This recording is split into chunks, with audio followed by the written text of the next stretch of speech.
जैसा कि मैं पिछले वीडियो में बता चुका हूं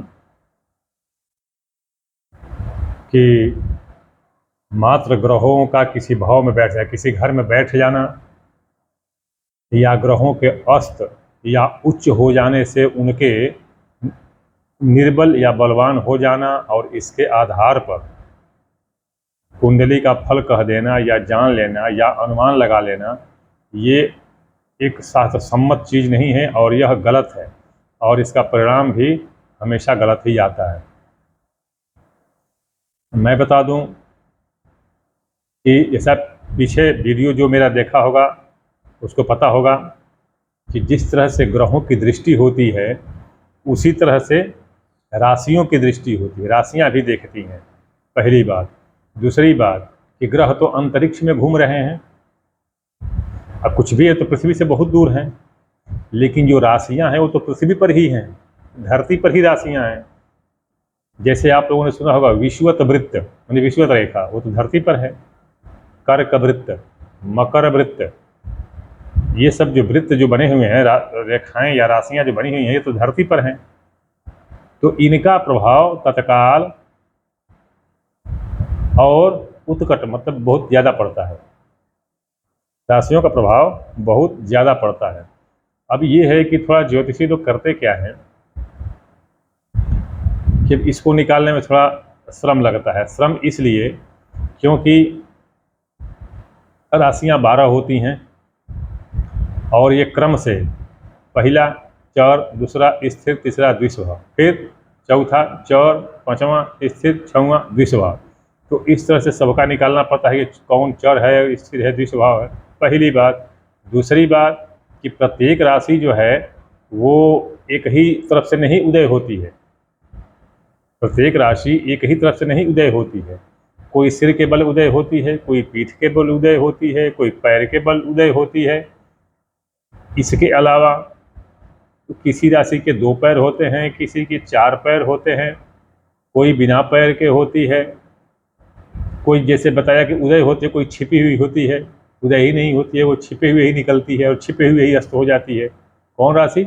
वृश्चिक राशि। कुछ राशियां ऐसी होती हैं जो उदय होती हैं, जैसे 1 से 15 अंश तक तो उसके 4 पैर रहते हैं, लेकिन जो ही 16वें अंश पर आती हैं तो उसके 2 पैर हो जाते हैं। उदय 4 पैर से होता है कि बाद में 2 कौन सी है? जैसे मान लीजिए धनु है, धनु, ये धनु राशि जब उदय होती है यानी 1 से 15 अंश के बीच में होती है, किसी का भी जन्म लग्न हो या चंद्रमा मान लीजिए कि 1 से 15 अंश तक ही भुगत रहा हो, तो उस समय वो 4 पैर वाली धनु राशि होती है, लेकिन 16 से 30 तक 2 पैर वाली होती है। इसी तरह मकर का भी यही होता है।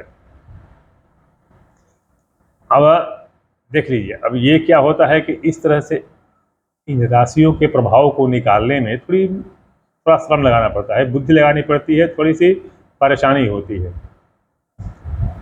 जिसके परिणाम स्वरूप होता क्या है कि लोग इस अध्याय को ही छोड़ देते हैं, इस अध्याय को ही छोड़ देते हैं और आधा अधूरा फल निकाल करके भविष्यवाणी कर देते हैं, जो कि नितांत ही गलत है। मैं पहले भी कई बार कह चुका हूं कि पराशर ऋषि इस बात के लिए हमेशा मना कर चुके हैं और चेतावनी दे चुके हैं कि ऊहा पोह पटुकाल देश, ये बताया गया है कि ऊहा पोह करने में शब्द शास्त्र कृतश्रम जो पढ़ेगा, जो मैं पहले बता चुका हूं, तो जो व्यक्ति आधा अधूरा फल कहता है वह ज्योतिष विद्या का परम शत्रु होता है। और जब आधा अधूरा फल निकलता है तो जो जजमान होता है, जिसको बताते हैं, वो उसके लिए भी लाभ नहीं होता है, वो भी असंतुष्ट हो जाता है, क्रुद्ध हो जाता है, निराश हो जाता है। और ज्योतिषी के लिए भी यह निराशा की बात है, क्योंकि फिर बाद में लोग उसको पूछते नहीं। तो अब मैं आता हूँ मुख्य विषय पर कि जो राशियां होती हैं उनके फल को भी देखना चाहिए और उनका फल बहुत ज़्यादा और तत्काल पड़ता है, क्योंकि जैसा बताया राशियां तो धरती पर हैं, एक से एक सटी हुई हैं, मेघ रेखा से वृष रेखा वृत्त सटा हुआ है, वृक्ष से मिथुन सटा हुआ है। लेकिन जो ग्रह हैं वो ग्रह तो अंतरिक्ष में बहुत दूर हैं, तो उनका प्रभाव तो पड़ेगा ही, पड़ता ही है, लेकिन उसके पहले ही इन राशियों का प्रभाव पड़ जाता है। तो इस तरह से राशि के प्रभाव की गणना पहले करनी चाहिए। श्रम तो करना पड़ेगा, श्रम तो करना पड़ेगा, तभी ये फल निकलेगा, अन्यथा बिना श्रम किए नहीं निकल पाएगा। अभी मैं आपको कैसे आप अपने कुंडली में देखेंगे, मैं एक आपको उदाहरण के साथ बता रहा हूँ। और दूसरी बात ये बता दूँ कि लोग मेरे वीडियो को आधा देख करके छोड़ देते हैं और उसी पर फल निकाल लेते हैं। परिणाम क्या होता है कि उनको बहुत सी बातें जानकारी नहीं मिलती हैं और वो भी आधा अधूरा फल जानने वाले रह जाते हैं। इसलिए मेरे वीडियो को अंत तक देखें, तब तो समस्या नहीं रह जाएगी, शंका नहीं रह जाएगी, वरना मन में विविध तरह की शंकाएं उठती रहेंगी। और मैं बहुत सी बातें अंत तक बताता हूं, क्योंकि जैसे जैसे मुझे याद आता है वैसे वैसे मैं बताता हूं। तो अंत तक अगर नहीं देखेंगे वीडियो तो फिर बहुत सी बातें आप जानने से चूक जाएंगे। अभी मैं बताता हूं, आपको अगर अपनी कुंडली का थोड़ा सा अध्ययन करना हो तो कागज़ कलम ले लीजिए और मैं एक उदाहरण बताता हूं, उसको नोट कर लीजिए और उसके आधार पर अपना भी भविष्य फल और ग्रहों की स्थिति निकालिएगा। जैसे मान लीजिए कि धनु लग्न का बनाइए, धनु लग्न की कुंडली बनाइए, तो पहले भाव में धनु हो जाएगा, दूसरे में मकर, तीसरे में कुंभ, चौथे में मेष, चौथे में मीन, पांचवें में मेष। इस तरह से आप बना लीजिए। अब जो है लग्न में, अर्थात धनु लग्न में सूर्य और बुध लिखिए। धनु लग्न में सूर्य और बुध को डालिए और उसके पीछे मतलब 12वें घर में गुरु को डालिए। उसके बाद तीसरे भाव में अर्थात कुंभ में चंद्रमा को डाल दीजिए, यानी राशि उसकी चंद्रमा बना दीजिए। लिखते जाइए, नोट करते रहेंगे तो आपको सामने रख कर देख करके समझने में आसानी रहेगी। पांचवा भाव मेष राशि का पड़ेगा, तो मेष राशि में आप नीच का बना लीजिए, शनि को लिख लीजिए। छठा भाव पड़ेगा वृक्ष का, छोड़ दीजिए खाली। सातवां भाव मिथुन का, मिथुन राशि पड़ेगी वो। आठवें भाव में कर्क राशि पड़ेगी, कर्क राशि में आप मंगल को लिख लीजिए, मंगल नीच का होता है कर्क राशि में, उसको नीच का लिख लीजिए। इसी तरह सिंह राशि अर्थात 9वें भाव में कोई नहीं, 10वें भाव में राहु को और चौथे भाव में केतु को, चौथे भाव में मीन राशि में केतु को लिखिए और इस तरह कुंडली तैयार कीजिए। अब इस कुंडली को तैयार करेंगे तो देखेंगे कि शनि और मंगल दोनों नीच के हैं, शनि और मंगल दोनों नीच के हैं। शनि जो है 5वें भाव में पड़ेगा, 5वें भाव में है। देखिए मेष राशि, तो मेष राशि क्या होती है, चर होती है, चर स्वभाव की होती है मेष राशि। और पृष्ठोदयी, पीठ की तरफ से उदय होती है, सम्मुख की तरफ से नहीं उदय होती है। मंगल जो है कर्क राशि में पड़ा हुआ है 8वें भाव में, वो भी नीच का है। तो और ये कर्क राशि भी क्या होती है, पीठ की तरफ से उदय होती है, पृष्ठोदयी है। अभी इस कुंडली में एक बात आप देख लीजिए कि सूर्य और बुध तो चलिए, बुध अस्त है लेकिन इसकी अस्त की संज्ञा नहीं होती है, क्योंकि हमेशा उसके साथ ही रहता है। और इस तरह से बुधादित्य योग बना हुआ है, इस कुंडली में बुधादित्य योग बना हुआ है। तो चलिए सूर्य बुध को छोड़िए, गुरु 12वें भाव में है, तो लग्नेश जो है, लग्न भाव का स्वामी 12वें भाव में अच्छा नहीं माना जाता, मतलब गुरु जो है थोड़ा सा निर्बल का माना जाता है। ठीक, चलिए वो भी हो गया। अभी हम मुख्य बात पर आते हैं कि जैसे कह देते हैं कि 8वें भाव में इसके मंगल है। जो उदाहरण के लिए कुंडली आपने बनाई है उसमें 8वें भाव में मंगल है, मंगल नीच का है। दो बातें देखिए, 8वें भाव में मंगल रहने पर वो कुंडली मांगलिक मानी जाती है। लग्ने व्यये चौपा ताले जाम मित्रे चा अष्टमे कुजः कन्या भरतुर विनाशाय भरता कन्याम विनाशये। तो 8वें भाव में मंगल के आने से कुंडली मांगलिक हो जाती है। हाँ, एक बात ज़रूर है कि इसका लोग काट या इसका लोग परिहार भी लिखे हैं कि सबले गुरौ भृगौ वा लग्ने द्युनगय विवाहवा रवि संस्थे भौम दोषो न जायते। मतलब कि ये कहा गया है कि ऐसी स्थिति में कि सबले गुरौ भृगौ वा लग्ने द्युनगय विवाहवा वक्री हो, क्रूर हो, ऐसे हो, तो मंगल अगर बैठा हो, नीच का हो, सूर्य से अस्त हो, और गुरु या शुक्र लग्न में हो, बलवान हो, तो उसको मंगली दोष नहीं लगता है। तो मंगल इसमें नीच का है तो चलिए मान लेते हैं, उस हिसाब से तो ठीक है, वो मंगल नहीं हुआ। लेकिन ऐसे नहीं, यह तो एक परिहारार्थ हो गया। हम निश्चित दृष्टि पर आएंगे कि ये कुंडली मांगलिक है कि नहीं, निश्चित निर्णय पर, तार्किक निर्णय पर, सैद्धांतिक निर्णय पर आएंगे कि यह कुंडली मांगलिक है या नहीं है। अब देखिए, पहली बात तो ये कि कर्क राशि में है, कर्क राशि पृष्ठोदय है, पीठ की तरफ से उदय होती है, पीठ की तरफ से उदय होती है।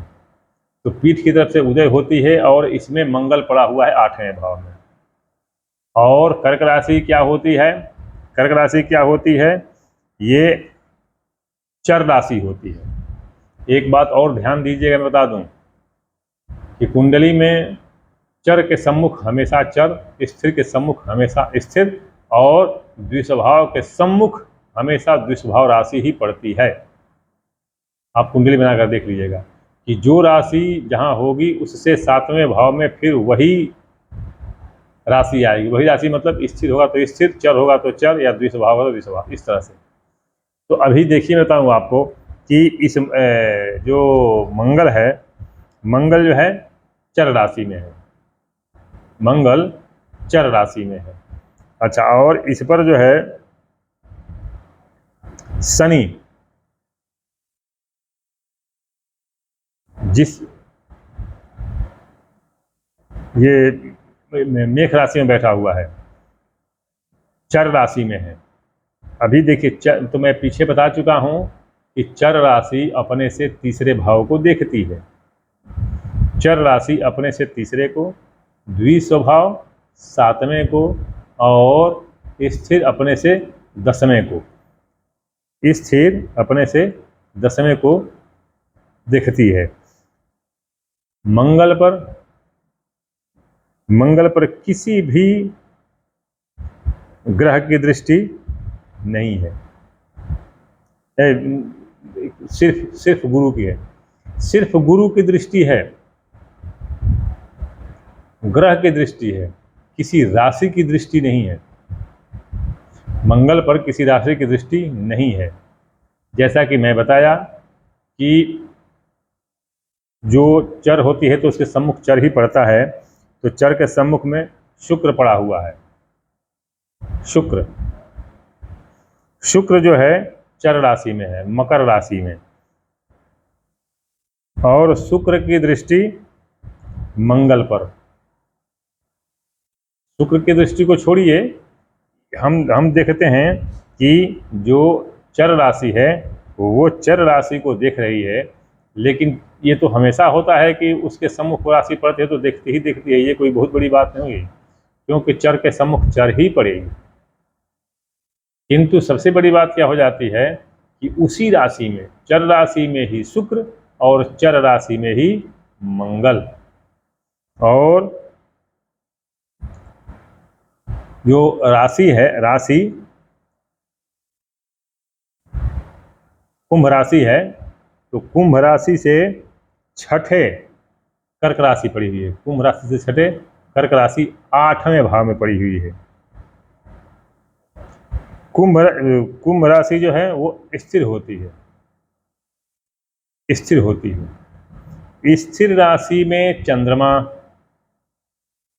चंद्रमा से छठे मंगल, तो हम चंद्रमा छठे मंगल नहीं गिनेंगे, हम उस स्थिर राशि से हम छठे गिनेंगे कि ये मंगल है। तो ध्यान दीजिएगा कि ये कहावत है कि छठे 11वें में, छठे और 11वें भाव में पाप क्रूर राशियां उत्तम मानी गई हैं। छठे और 11वें भाव में क्रूर और पाप राशियां उत्तम मानी गई हैं। 11वें भाव में जितने ग्रह रहेंगे, क्रूर हों चाहे अशुभ हों चाहे पाप हों, उतना ही धन मिलेगा, और छठे भाव में जितने पाप ग्रह होंगे उतना ही व्याधि समाप्त होगा, उतने ही शत्रुओं का नाश होगा, ये ऐसा माना गया है। तो पहली बात तो ये कि चंद्रमा से छठे, चंद्रमा को छोड़ करके हम मानते हैं कुंभ से छठे कर्क राशि में मंगल है। पहली बात, सामान्य तौर पर जो मैं बताया कि लोग गिन लेते हैं कि नीच का है तो उसका मंगली दोष खत्म हो जाता है, तो चलिए मंगल नीच का भी है। हम सामान्य रूप में मान लेते हैं कि लग्नेश की दृष्टि पड़ने पर उस ग्रह के दोष दूर होते हैं, तो चलिए लग्नेश गुरु है और गुरु की दृष्टि भी इस पर पड़ रही है, विशेष पूर्ण विशेष दृष्टि पड़ रही है गुरु की, तो वैसे भी मंगल के दोष मंगल का दोष वैसे भी कम हुआ। और सबसे उत्तम बात, सबसे अंत में उत्तम बात क्या आती है कि मंगल स्वयं 12वें घर का स्वामी है। मंगल स्वयं 12वें घर का स्वामी है। 12वें घर में स्थिर राशि पड़ी हुई है और स्थिर राशि का स्वामी मंगल है। तो स्थिर राशि का स्वामी मंगल 8वें भाव में पड़ा हुआ है, 12वें घर का स्वामी 8वें घर में पड़ा हुआ है, तो यह कौन सा योग होता है? हर्ष योग। अब देख लीजिए ये कुंडली 8वें भाव में मंगल के होते हुए भी सबसे अच्छा फल देने वाली हो गई, सबसे अच्छा फल देने वाली हो गई ये कुंडली। अब इसमें मंगलिक दोष नहीं होगा। अब इसको मैं बता दूं, इसका उदाहरण मेरे सम्मुख कम से कम 9000 से ऊपर कुंडली आई होगी जो इस तरह की होगी, अर्थात 8वें भाव में मंगल होगा, नीच का नहीं होगा लेकिन 8वें भाव मंगल होगा, और वह मांगलिक होते हुए प्रथम दृष्टिया तो मांगलिक है, लेकिन मांगलिक होते हुए भी वह मांगलिक नहीं है और आज बहुत ही सुखमय खुश जीवन व्यतीत कर रहे हैं और सुखी जीवन व्यतीत कर रहे हैं। ये नहीं कि मजबूरी में या असक्तता में, नहीं, बहुत अच्छी जिंदगी व्यतीत कर रहे हैं। तो इस तरह से मेरे कहने का मतलब ये है कि केवल ग्रहों की दृष्टि और उनके अस्त आदि संज्ञा जान लेने से फल पर मत पहुँचिए। अशुभ भाव में या अशुभ ग्रह के होते हुए भी वह सदा उत्तम फल देने वाला हो जाता है, और ऐसा करके तब निर्णय लीजिए। अब यहाँ पर इस कुंडली में जो मैं बताया, इस कुंडली में सबसे दोषप्रद ग्रह कौन सा है? इसमें सबसे दोषप्रद ग्रह शनि। चलिए नीच का तो ही है, वो नीच का तो है, चलिए मैं मान लिया, लेकिन यह चर राशि में पड़ा हुआ है, दूसरे और तीसरे भाव का स्वामी है, चर राशि में पड़ा हुआ है। तो इसलिए इस कुंडली में अगर किसी ग्रह की पूजा करनी हो या किसी ग्रह को शांत करना हो, किसी ग्रह को और बलवान बनाना हो, तो वह शनि है। शनि को बलवान बनाइए। शनि बलवान होगा तो वह कुंडली उतनी अच्छी होगी और वह व्यक्ति उतना ही ऊंचा उठेगा। ये नहीं कि मंगल 8वें है तो मांगलिक हो गया, तो मंगल को बनाइए तभी उसको धन धान्य मिलेगा, इसकी शादी होगी या शादी हुई जिंदगी जो है वैवाहिक जीवन सुखी होगा, ऐसा नहीं। तो इस तरह से अपनी कुंडली का विश्लेषण कीजिए। जो कुंडली में उदाहरण बताया है उसको देख लीजिए और अपनी कुंडली को उससे मिलाइए और देखिए कि मेरा कैसे क्या पड़ रहा है। तो ये सिर्फ मंगल के लिए ही नहीं, ये किसी भी ग्रह को देखिए। मैं आगे एक और ऐसे ही कुंडली लेकर के आपके सम्मुख आऊँगा और बताऊँगा ये मंगली का हो गया। अब मंगली के अलावा मैं और एक कुंडली लेकर आऊँगा और आप लोगों को बताऊँगा। आप लोग ध्यान से अंत तक मेरे वीडियो को देखिए। ओम नमः शिवाय।